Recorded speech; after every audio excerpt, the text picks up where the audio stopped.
মানে আপনি কি বলতে পারেন এই মৃত্যুর কারণটা কি? এই মৃত্যুটা কেন হলো? এই হত্যাটা কেন করা হলো? আছে আপনাদের কাছে উত্তর?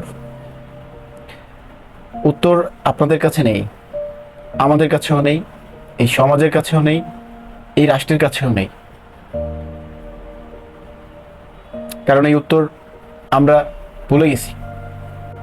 আমরা এতটাই অধৈর্য হয়ে গেছি যে একটা চোর সন্দেহে একজন ব্যক্তিকে দফায় দফায় পিটিয়ে এবং তাকে খাবার খাওয়ানোর পরে আবার পিটিয়ে হত্যা নিশ্চিত করা।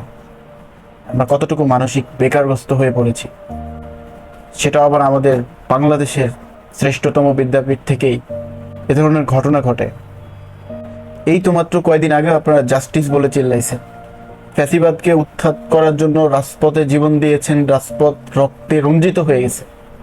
আজকে তুফাজ্জলের রক্তে রাজপথ রঞ্জিত হয়নি, ঠিকই আপনাদের হল রক্তে রঞ্জিত হয়েছে। দেখুন, আমি এই মব লিঞ্চিং যে তত্ত্ব আছে সেই তত্ত্বের দিকে আমি যাব না। এই তত্ত্ব নিয়ে আমি খোঁচাখুচি করতে চাই না।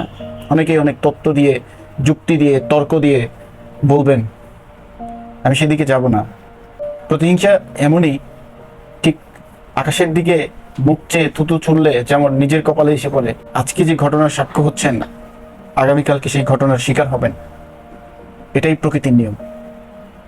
আজকে ঢাকা বিশ্ববিদ্যালয় একজন ভারসাম্যহীন মানুষকে পিটিয়ে হত্যা করে নিজেকে কি প্রমাণ করতে চাইলেন এবং কি হিরোইজম দেখাতে চাইলেন, সেটা আসলে আমাদের বোধগম্যতায় আসে না।